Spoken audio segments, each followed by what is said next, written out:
Friends, ಮಂಗಳವಾರ ಸಂಜೆ video ಮಾಡ್ತಾ ನಿಮ್ಮೆಲ್ರಿಗೂ ವೆಲ್ಕಮ್ ಹೇಳ್ತಾ ಈ ವಿಡಿಯೋನ ಸ್ಟಾರ್ಟ್ ಮಾಡ್ತಾ ಇದ್ದೀವಿ. ನೋಡಿ ಫ್ರೆಂಡ್ಸ್, ನಾವಿವತ್ತು ನೈಟಿಗೆ ತರಕಾರಿ ಸಾಂಬಾರನ್ನ ಮಾಡಬೇಕು ಅಂತ ಹೇಳಿ ರೆಡಿ ಮಾಡ್ತಾ ಇದ್ದೀವಿ. ಒಬ್ಬೊಬ್ಬರು ಒಂದೊಂದು ಥರ ತರಕಾರಿ ಸಾಂಬಾರನ್ನ ಮಾಡ್ತಾರೆ, ಆದರೆ ನಾವು ಯಾವ ರೀತಿ ಮಾಡ್ತೀವಿ ತರಕಾರಿ ಸಾಂಬಾರನ್ನ ಅಂತ ವಿಡಿಯೋ ಮಾಡ್ತಾ ಇದ್ದೀವಿ.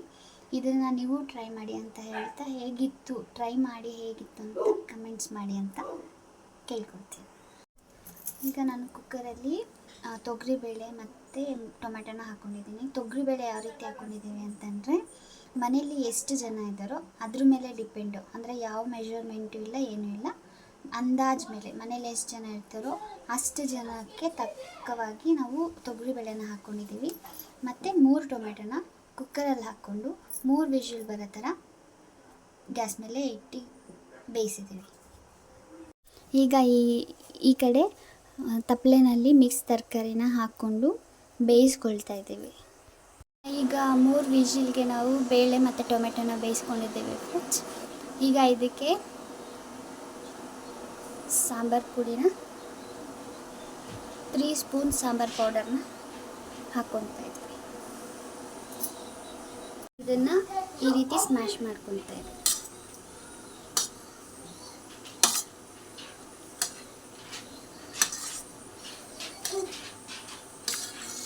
ಈಗ ಬೇಯಿಸಿಟ್ಟಿರೋ ತರಕಾರಿಗೆ ಇದು ಕುಕ್ಕರ್ ಬೇಯಿಸಿರೋಂಥ ಬೇಳೆನ ಆ್ಯಡ್ ಮಾಡ್ಕೊತಾರೆ. ಹಾಕ್ಕೊಂಡು ಸಾಸಿವೆ ಸ್ವಲ್ಪ, ಜೀರಿಗೆ ಸ್ವಲ್ಪ, ಈಗ ಈರುಳ್ಳಿ ಹಾಕಿ ಫ್ರೈ ಮಾಡ್ಕೊತಾ ಇದ್ದೀವಿ.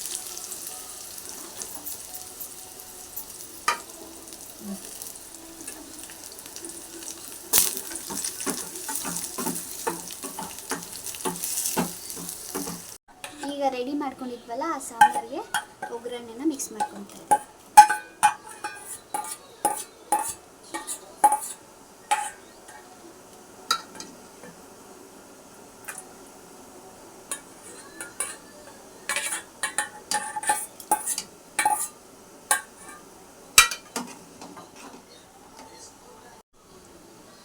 ಈಗ 1/4 ಟೀ ಸ್ಪೂನನ್ನು ಸಾಲ್ಟ್ ಹಾಕ್ಕೊತಾ ಇದ್ದೀವಿ.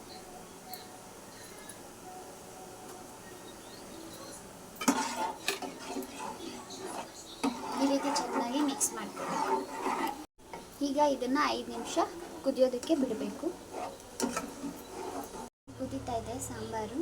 ಇದಕ್ಕೆ ಈಗ ಸ್ವಲ್ಪ ಕೊತ್ತಂಬರಿ ಸೊಪ್ಪನ್ನ ಆ್ಯಡ್ ಮಾಡ್ಕೊತಿದ್ವಿ.